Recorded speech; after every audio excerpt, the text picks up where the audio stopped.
U.S. history students, we are back and we are starting chapter 16, which is the chapter about the U.S. Civil War. We have been coming toward this, building up to it, and now we're here. I want to, before we start, let you know that when I write things on the board, I am going to include if it is a battle or if it is a person.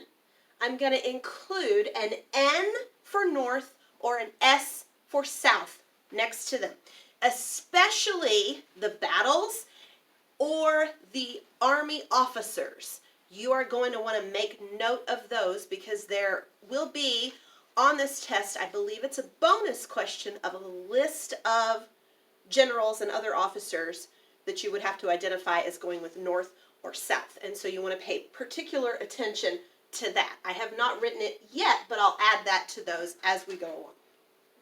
Okay, I also want to recommend, currently on the PBS Education website, it's a different website than the regular PBS site, Ken Burns has allowed his documentary on the Civil War to be viewed for free until, I believe it's June 30th. And so you can go and watch that if you want. It's a really good documentary. It's very long, very long. It's like 8 hours or something. If we were in class, I would be showing clips from that in class to give you guys some faces to go with the names and some photographs of soldiers and of places, video of the actual places where these things, these events took place. So let's get started. We're on page 510 in your book. You should have your book open and your notes with you. And let's get started. So, Lincoln's election, the election of 1860, why did it matter? Well, it elected President Lincoln, and Southerners were ticked off. As they say down south, matter no wet hen. They were very, very unhappy with the election of Abraham Lincoln. They were furious, and on top of being furious, they were afraid. They were fearful that there would be a federal invasion coming toward them. So, 7 southern states seceded. That's alliterative, isn't it? 7 southern states seceded from the Union. The new commander-in-chief was Abraham Lincoln. You will remember that that's one of the duties of the U.S. president is to serve as commander-in-chief of the armed forces. And Lincoln was trying to save the Union. That was his goal. In his inaugural address, that's the speech that every president gives when they are sworn into office, he promised not to end slavery where it already existed. He said, and here's a quote here on page 510, we will, quote, will not assail you. You can have no conflict without being yourselves the aggressors. He was trying to calm the Southerners down. But he did also state that he intended to preserve the Union. And he believed, the reason he wanted to preserve the Union was because he believed that saving the Union would help save democracy. His thought was that if the United States failed as a union, then kings and queens, monarchs, could say that people were unable to rule themselves. And Lincoln really, really did not want that to happen. He wanted this great American experiment of a democracy/republic hybrid to work. Lincoln refused to recognize the states that had seceded. He declared that the Union was unbroken and did not recognize secession. So, we have had decades of painful compromises. You remember Henry Clay and all the compromises that he brokered and all the things that they were trying to do to help keep the Union together. But in spite of what Lincoln said, the Union was broken, and it was broken pretty badly. Especially in the lower South, there was this feeling of anger and sort of this battle cry. Fear, rage, excitement, as our book says. All of these things coming. Confederate officials began seizing branches of the Federal Mint. The Federal Mint, that's the place, those are the places where they print and coin money. Arsenals, that's where arms are stored, guns, cannons, the ammunition, all of that stuff stored in arsenals, and military outposts. There was a last-ditch effort to save the Union, to avoid war, and Secretary of State Seward suggested a united effort of threatening war against Spain and France for interfering in Mexico and the Caribbean. It was bad. It was really bad. Everybody was angry. Everybody was tense. And it's sort of like, you're in a room with a lot of gunpowder and you're playing with matches. It doesn't take much for it to explode. The spark that caused everything to explode happened in 1861 at Fort Sumter. Fort Sumter was a federal outpost in Charleston, South Carolina. I want you to look at the map on page 511, and you will see that Fort Sumter's on a little island just off the coast of South Carolina. It was attacked by Confederate troops, and this was the battle that began the war. So here's what happened. Confederate troops were absolutely determined to seize this fortress because it controlled the entrance to Charleston Harbor. Okay, now keep in mind Charleston Harbor is very important because of trade, right? The South wants to trade their cotton over in Europe. That's the way they make money. So they need those ports to be open. Okay, Confederates brought their heavy guns in, but Lincoln decided not to surrender the fort. He decided to send in ships to provide supplies. Confederate officials demanded that the Federal troops evacuate. The fort's commander, Major Robert Anderson, refused. Okay, Robert Anderson,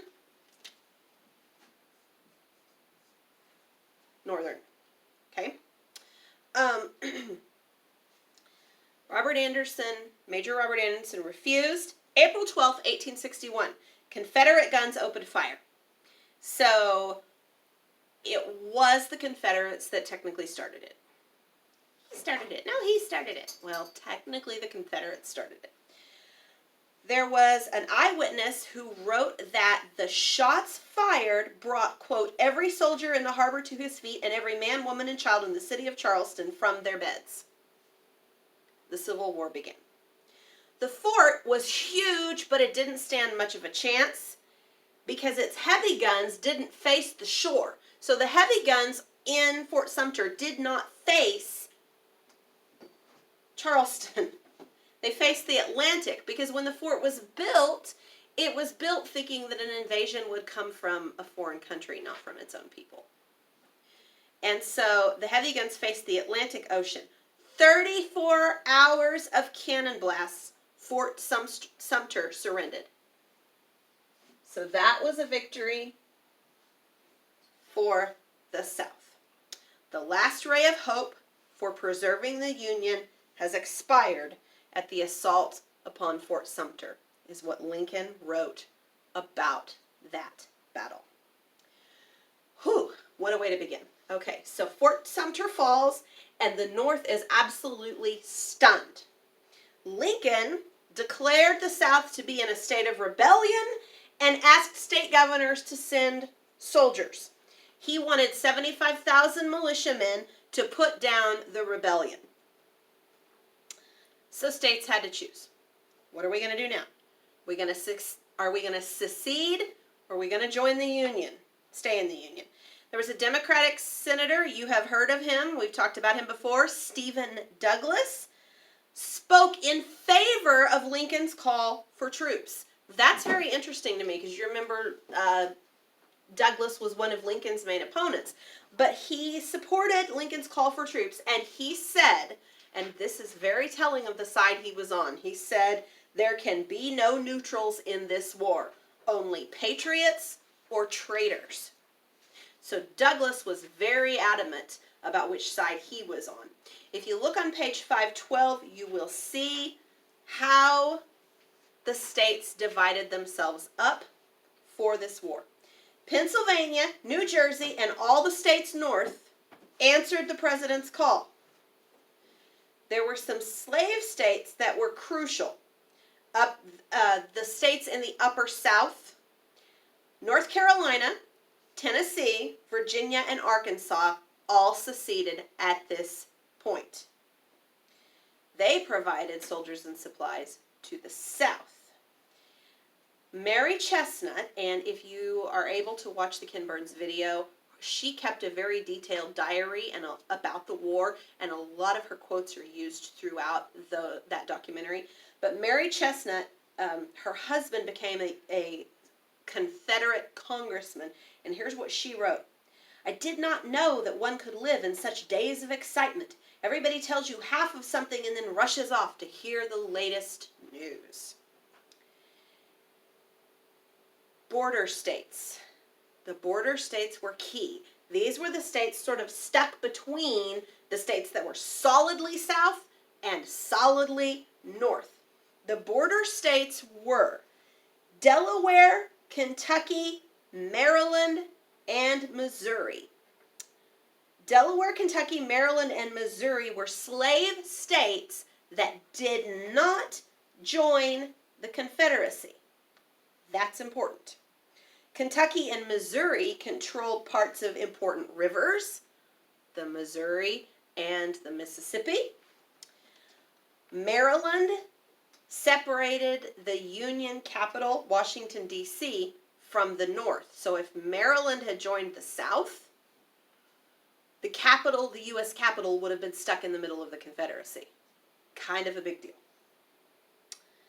People in the border states were very divided. It's really interesting when you talk about the Civil War to think that there were literally, truly families where one brother was fighting for the South and one brother was fighting for the North. I mean, that's kind of a big deal, guys. They were very divided in these border states. In fact, Mary Todd Lincoln, who was the president's wife, had 4 brothers from Kentucky who all fought for the Confederacy. Imagine being Mary Todd Lincoln during these days. Really difficult, really difficult. Lincoln sent federal troops into the border states to help keep them in the Union, and he sent soldiers into Western Virginia where Union loyalties were strong. In fact, in 1863, West Virginia set up its own government. It sort of seceded from the state of Virginia and set up its own government. Numbers are really, really important. And we're going to talk about that. On paper, the North should have won and should have won quickly. The North's advantages. On the back of your notes, you will see a chart that says weaknesses and strengths, Confederacy, Union, so South and North. And so on that, you're going to want to write down some of the weaknesses and strengths of the North and of the South, okay? The North's advantages. The North had a much larger population, 22 million people. That means there were more people that could be soldiers. There were more people who could fight. One of the biggest advantages of the North was the railway network. Railroads were really big, coming into their own at this time. And the North also had canals and roads, in addition to the railroads, that the South just did not have. There were around 22,000 miles of railroad track, which means we could move people and stuff all over the North. The South, in contrast, 9,000 miles of railroad track. So you can talk about how much more railroad track the North had than the South. So transportation was a lot easier in the North. In the North, the Civil War actually stimulated the economy because they had to supply the military, right? So coal production, iron production, wheat production, wool production, all of that increased in order to make sure that the soldiers had everything they need. We'll find out later that they didn't. In fact, the conditions on both sides were really horrific throughout this war. But in order to try and meet that need, northern production ramped up. They also exported corn, wheat, beef, and pork, and all of that doubled to Europe. In the South, the export of resources decreased because of the Union blockade. And lastly, the Union had money. The North had money. It had a far more developed economy, it had a more developed banking system, and it had the currency that they called greenbacks. The South had started printing its own money. Some states printed their own money, which led to financial chaos in the South. Taking advantage of the Union's strength, there was a general named Winfield Scott. General Winfield Scott fought for the North. If you read the chapters that we skipped, you have heard of Winfield Scott. He was known as Old Fuss and Feathers. He was a decorated hero of the Mexican-American War, the war with Mexico, and he developed a two-part strategy. So the first part of this strategy was to destroy the South's economy. We're going to have a naval blockade of southern ports, and then the second is we're going to gain control of the Mississippi River so that we can divide the South. Other leaders urged an attack on Richmond, Virginia, which was the Confederate capital. The Confederacy had advantages as well. Strong military tradition. The South had a very strong military tradition, and one of its greatest strengths was its brilliant officers. On paper, the North should have won more quickly than it did. The reason it didn't was because the South had some absolutely brilliant officers and tacticians. The Southerners also had more farms. Okay, the North had farms as well, but it had more industry. The South had more farms, which could provide food for its armies, but the South's advantage was strategic. The main advantage of the South was that it only had to defend itself until the North got tired. It's a lot easier to defend a position than it is to attack a position, and this is true in any war. Any military strategist will tell you that. The North had to invade and control the South, and the Union Army had to travel a long way to do that. For instance, the distance from northern Virginia to central Georgia is the length of Scotland and England combined. So it's not a short distance, especially in the days prior to automobiles. Wilderness covered a lot of the South, and so this land was much more difficult to cross. In Virginia, many of the rivers run from east to west instead of north to south, which means that they're kind of a natural defense against an army that was attacking from the north. Northern generals were often forced to attack Confederate troops from the side rather than the front, and Southerners were able to fight on their home soil, so they were familiar with the area. The South was hoping to wear down the North and capture Washington, D.C. The Confederate president was a man named Jefferson Davis. You've heard of him before. Jefferson Davis was elected president of the Confederacy, and he was trying to win foreign allies through something he called cotton diplomacy. Cotton diplomacy was the idea that Great Britain would support the Confederacy because they needed the South's raw cotton for their textile industry. At this point in history, the Great Britain had a huge textile industry that they made cloth, and because of that, they needed the raw cotton. However, this idea of cotton diplomacy did not work as well as Jefferson Davis hoped it would, because Great Britain had a large supply of cotton in stock, and it was able to get more from India and from Egypt. So what are we going to do now? Page 514 in your book, if you look, you will see a picture of a couple of soldiers. These are men that are wearing recreations of the outfits that the soldiers wore. Single-shot muzzle-loading rifles, a bayonet, extra food, extra ammunition that they carried. By the end, their uniforms certainly did not look this nice. Preparing for war. What are we going to do? We've got to get ready for it. Volunteer armies. Now, their volunteer militias had sparked the revolution to begin with, the one that created our country. Now they're going to battle for the future of the country.